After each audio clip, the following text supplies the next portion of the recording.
How do I become a philanthropist? This is a question that I get all the time, and I want to be able to address this to those who really want to use their money to give for the higher good. When most people think of philanthropy, they think you have to have a lot of money. They think you have to be a millionaire or a billionaire in order to give your money away.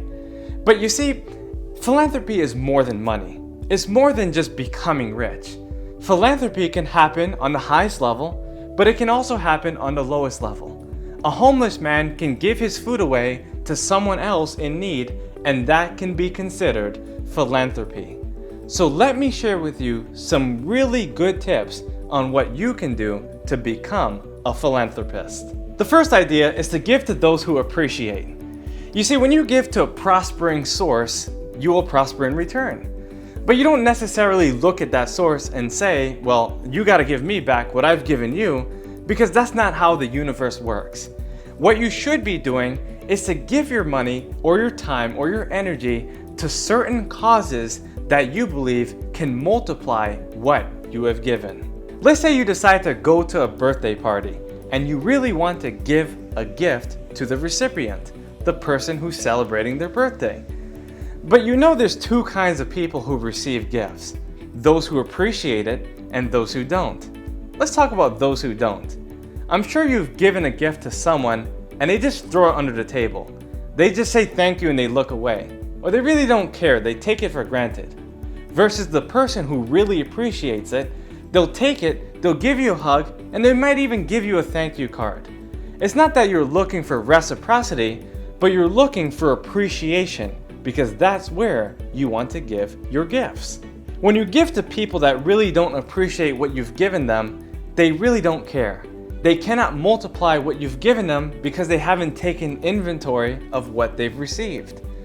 Now, if you gave to someone of prosperity or a place of prosperity, they can multiply it. They can bless it. They know that it's going to touch many different hands, and they believe that it will help other people. Now, don't get it twisted. I'm not saying don't give to people who'll never pay back. That's not what I'm saying at all. You have to give to people that will never pay you back, people that cannot reciprocate. You're going to have to give to people that don't appreciate as well. But if you can control how you give, make sure you don't give out of shame or guilt. Make sure you don't give to a person just because you know they will gossip against you if you don't. Control the way you give, and if you can, give to people who will appreciate what you give them. The second way you can become a better philanthropist is to diversify your giving. Now, there's a lot of people who give to the same causes, the same churches, and the same charities, and what happens is that they don't diversify what they give. They give $500, for instance, every week for the last 5 years, and it's become a routine in such that they forget exactly what they're giving. The key here is to give in a way you've never given before. Perhaps instead of donating to one source, donate to many sources. Break that money up. Give a little here, a little there, to your neighbors, to your friends, to your family members, to everyone you can. Just diversify your giving and you'll find that you'll bless many people along the way. Let me give you a clear example of how you can diversify your giving. Let's say Susie goes to a very popular church and she really loves what her church represents. But even more, she loves the music. And instead of writing a check of $500 every week, she decides to break it up among the 5 musicians in that given week.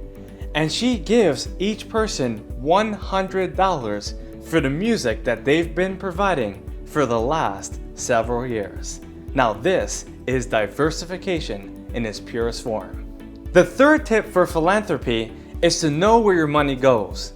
Now, you can't count every single dime, every single penny, but you can know where that money is going. Let's say someone comes up to you and says, hey, I have this special charity, I need you to give me $1,000. A lot of people will write that check out and not even think about where they're giving their money. What you should do is take a tour, interview some people, find out exactly where that money goes if you can before you give it to them. When you recognize where your money is going, it will give you a more fruitful experience and allow you to give in an unprecedented way. Just like how you keep track of what you earn and spend and save and invest, you should also keep track of how much you give. You don't always necessarily have to know the exact amount every time, but you should have a rough idea. You should know how many thousands you've given to a certain cause or certain church or certain charity. You should have a ballpark number. So find out exactly what that is and give in a way where you know exactly where it's going. The fourth tip is to give without expectations. There's so many people that just give to a cause just because they want to expect something in return. It's a form of manipulation, but even worse, it's a form of selfishness. When you give, don't expect a person to give back to you, to reciprocate in the same way, because your blessings can come from unexpected people in unexpected places and unexpected times.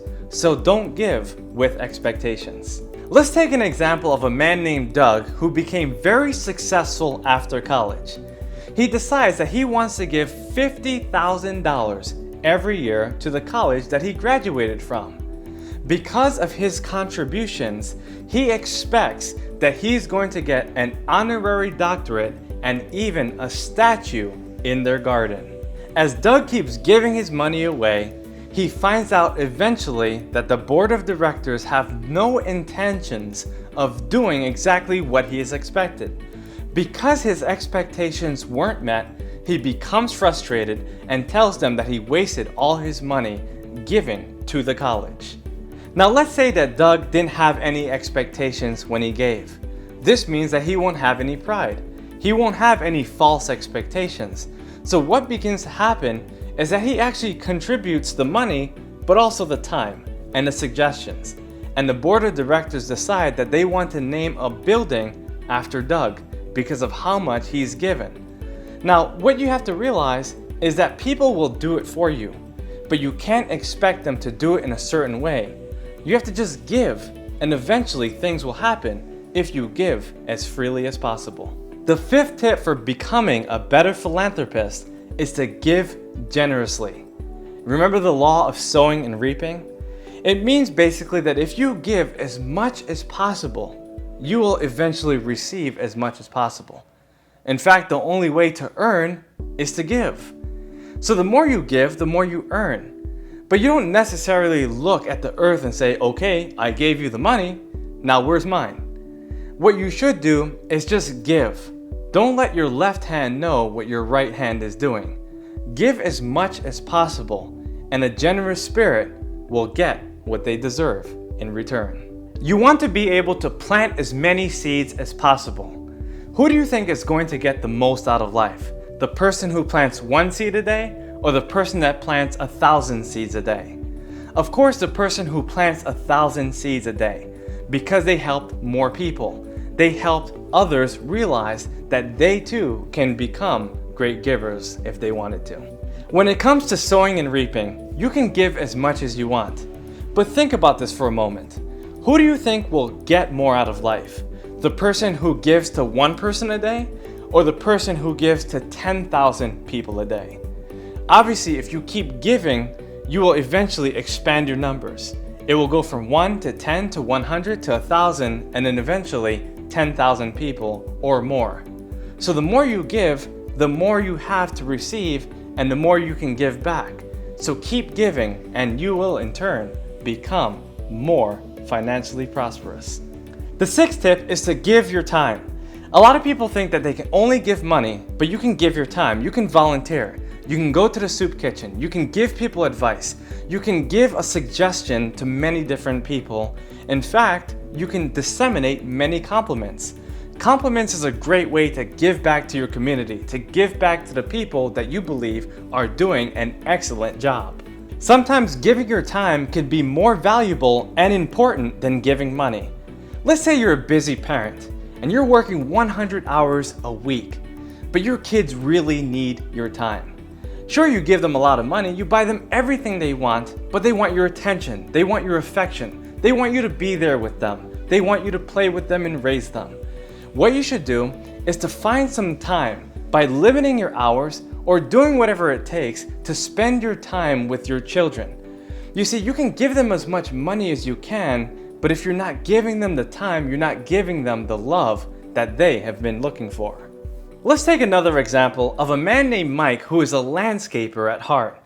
He decides because he doesn't have discretionary income or additional funds to give away, he wants to donate his time and service. Because he sees a plaza that is lacking the aesthetic value that it could potentially have, he decides to take on the project of donating his services for free on the weekend. Because he does a fabulous job and thousands of people benefit, he makes local papers. He makes the local news. And eventually it becomes national news and his business grows exponentially just because he's donated his time and his services. Think about ways that you can give back to your community. Where can you volunteer? Where can you give your services? Perhaps you can give people a free haircut, or maybe just give them some advice. There's always something to give that is much more than money, so be sure you find out what you can give and give it all away. The 7th tip is to bless what you give. Bless the people and the money that you give them or the time and service that you've offered so that it can multiply. If you give, certain people are going to catch on, and if you bless them, eventually they can take what you've given them and give in their own way too. When you give money, let's say $10, that money is going to pass through hundreds of hands before it dies, if it does. So bless what you've given and eventually it will multiply within the universe. When you give, make sure you bless what you're giving. Give with your full heart. Give with full love. Now the opposite of this is to give while you hate. Give and criticize. Give and condemn. There's a lot of people that will say, well, if I open up this door, these pigs won't even care at all. Or if I give these people money, I'm actually losing money. If you give in a blessing way, you'll get so much more. But if you give in a hateful way, you're going to feel like you're losing and you won't have that peace of mind or security that comes along with right giving. So give abundantly, but bless those you give to so you can feel the best and also help other people feel good about what you're giving. In summary, realize that you can't necessarily be perfect or become an expert in giving. Just like earning, spending, saving, and investing, you have to practice. So start by just giving what you have, whether it's time, money, or energy, or even just some advice or compliments. Give as much as possible, and you'll learn along the way how to become a proper philanthropist. Thank you for watching this video, my friends. I hope you really enjoyed it. Please subscribe to my YouTube channel and smash the like button so I can practice more philanthropy by giving these free videos.